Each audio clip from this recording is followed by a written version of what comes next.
سمير عيساوي، ممثل أفريقيا إيكورايس بالمغرب وأمين مال جمعية الصحراء المغربية للراليات. تحت رعاية سمير صاحب الجلالة الملك محمد السادس نصره الله. تنظم هذا العام النسخة السادسة عشر من رالي أفريقيا إيكورايس اللي ينطلق من موناكو مرورا بالمملكة المغربية بالجمهورية الموريتانية وصولا إلى دكار بالعاصمة السنغالية. هذه الدورة هذه تتعرف مشاركة كبيرة من عدد من تتعرف مشاركة أزيد من 500 شخص من مختلف القارات بالعالم. كذلك تتعرف تغطية إعلامية مهمة كذلك من مختلف قارات العالم، يعني ما يقارب من 285 قناة اللي تابعة الرالي وتدير له التغطية ديالو إعلامية على مستوى العالم. هذه فرصة ولله الحمد أننا تنشوفوا روسنا أننا حتى من ناحيه التسويق السياحي هاد لي ريجيون اللي مرينا منهم كاملين على مستوى المغرب، وخصوصا حنا راكتي في مدينه الداخله. مدينه الداخله هي تعتبر هي اللي متواجد فيها المركز ديال جمعيه الصحراء المغربيه للراليات، فتعطى لها اهميه اكثر واكثر. بالنسبه لحد الان كما قلت لكم دوز اليوم هي تعتبر نهايه ديال المرحله الاولى اللي وصلنا بها للداخله. غدا نبداو بالمرحله الثانيه اللي تعود فيها موريتانيا ان شاء الله، فيها السنغال اللي غنوصلوا لها نهار 12 شهر واحد باذن الله تعالى. السباق على مستوى الوطني اللي تخطى على المراحل اللي تخطينا بهم هنا في المستوى كان جد صعب. عرف انسحاب عدد من المشاركين، عرف انسحابهم، ولكن الحمد لله الامور متخطيه على احسن ما يرام لله الحمد. هذا العام من ناحيه التنظيم، من ناحيه تجاوب السلطات المحليه ديال كل منطقه اللي تنبغوا نقدموا لهم الشكر بهذه المناسبه. والامور الحمد لله لحد الان على احسن ما يرام ولله الحمد. Cette édition 2025, elle est grandiose, hein, parce qu'on sait que l'Africa Eco Race, c'est vraiment la course de rallye raid qui relie la ville Dakar, et on traverse plusieurs pays, on fait plus de 6000 km. Donc pour tout le monde, pour toute la caravane, pour nos pilotes, pour l'assistance, c'est vraiment une vraie aventure.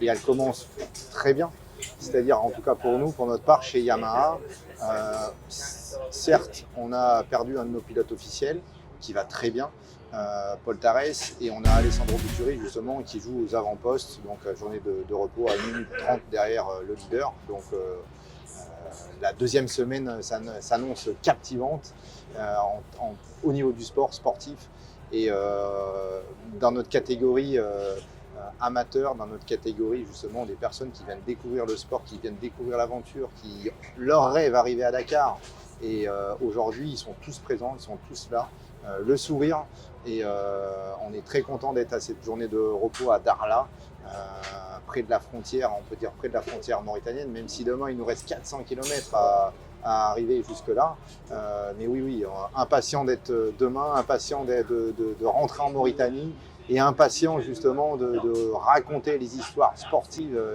qui arrivent, et voilà, le goût d'atteindre Dakar est de plus en plus présent, en tout cas se rapproche, et c'est l'objectif de tout le monde, que ce soit, je le répète, nos pilotes officiels, nos amateurs ou les personnes qui font membre de l'assistance. C'est ma deuxième Africa Eco Race, ma deuxième visite, donc c'est toujours, ça fait, quand je dis chaud au cœur, par rapport aussi à la température, parce que les nuits précédentes, on peut dire qu'elles ont été fraîches, donc très content d'être là. C'est un point de passage important dans ce rallye raid.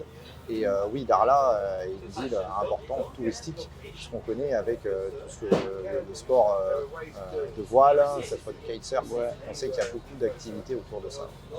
Alors moi j'ai déjà fait l'Africa Eco Race en 2022 en Malmoto, voilà, avec une KTM 450 Rally, et c'est très difficile parce qu'il faut s'occuper de toute sa mécanique, d'aller manger, de rien oublier, c'est assez compliqué. J'avais décidé de vivre un Africa Eco Race un petit peu différent, et donc d'être encadré avec une équipe professionnelle. Et ce qui est magique, c'est que on est là en tant que pilote amateur, mais on se sent entouré par de vrais professionnels, et surtout on est aux côtés de pilotes qui sont carrément capables de gagner la course. Donc dès qu'on rentre le soir, Ils s'occupent de nous, ils viennent nous demander, voilà, est-ce que ça a bien été avec la moto, comment on se sent. Hier, j'ai cassé ma tour de navigation. J'ai pas eu à m'occuper de savoir est-ce que il fallait que j'aille la réparer ou pas. Il y a un mécanicien qui est venu, qui s'en est occupé tout de suite.